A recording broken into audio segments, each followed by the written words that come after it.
जय साईं राम भक्तों।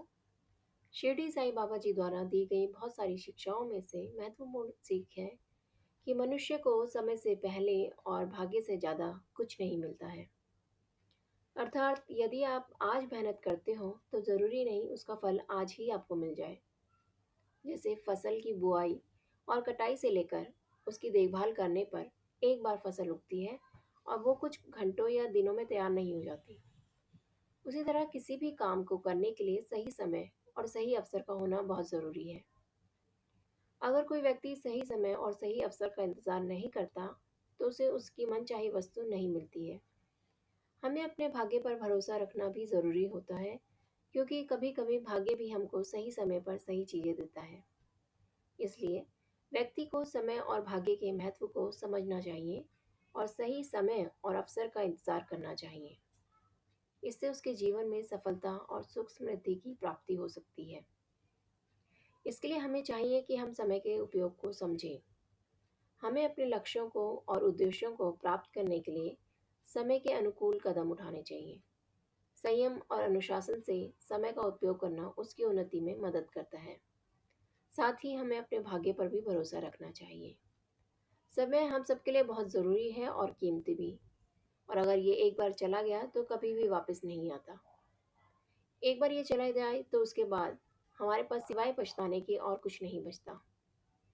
बहुत से लोग कहते हैं कि उनके पास पर्याप्त समय नहीं है या समय की कमी है। तो असल में समय कम नहीं होता है, वो सबके पास एक जितना ही होता है। लेकिन समस्या ये होती है कि हम उस समय का सदुपयोग करना नहीं जानते।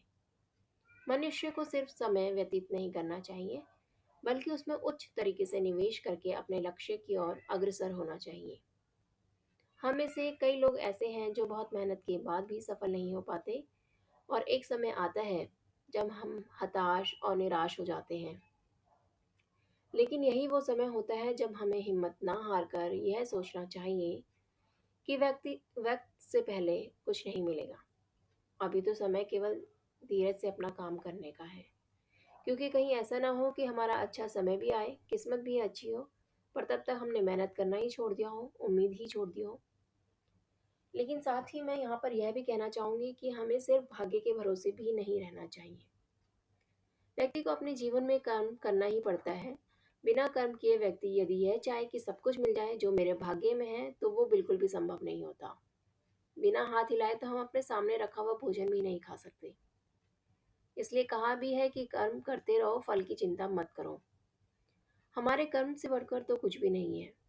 एक कहानी के द्वारा इसे समझते हैं।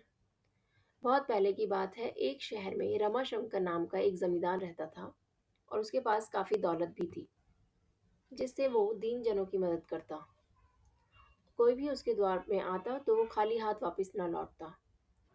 उसने अपनी इकलौती बेटी की शादी एक बहुत बड़े घर में की थी, लेकिन बेटी के भाग्य में सुख नहीं होने के कारण उसका पति जुआरी शराबी निकल गया, जिससे उनका सब धन समाप्त हो गया।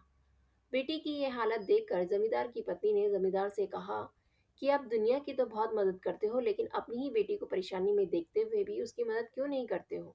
सोचा कि क्यों ना मैं मोती चूर के लड्डुओं में सोने के सिक्के रख दूं, जिससे बेटी की मदद भी हो जाएगी और दामाद को पता भी नहीं चलेगा। ये सोचकर सास ने लड्डुओं के बीच में सिक्के दबाकर रख दिए और दामाद को दे दिए। दामाद लड्डू लेकर घर से चला। दामाद ने सोचा कि इतना भार कौन लेकर जाए, क्यों ना यहीं मिठाई की दुकान पर बेच दिया जाए।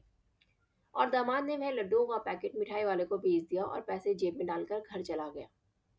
उधर जमींदार बाहर से आए तो उन्होंने सोचा आज घर के लिए मिठाई की दुकान से मोतीचूर के लड्डू लेता चलूं। और सेठ जी ने दुकानदार से लड्डू मांगे। मिठाई वाले ने वही लड्डू का पैकेट सेठ जी को वापस भेज दिया जो उनके दामाद को उसकी सास ने दिया था। जब वो लड्डू लेकर घर आए तो उनकी पत्नी ने उन लड्डुओं को वही पैकेट देखा, तो लड्डू फोड़कर देखा तो उनमें सिक्के। यह देखकर उन्होंने अपना सर पीट लिया। उसने जमींदार से सारी बात कह डाली। जमींदार बोला कि मैंने पहले ही समझाया था कि अभी उनका भाग्य नहीं जागा है। देखा, सिक्के ना तो दामाद के भाग्य में थे और ना ही मिठाई वाले के भाग्य में। तो इस कहानी से हमें यही सीख मिलती है कि समय से पहले और भाग्य से ज़्यादा कुछ नहीं मिलता है। लेकिन केवल भाग्य के भरोसे ही ना बैठे रहें, कर्म जरूर करें। जय साईं राम।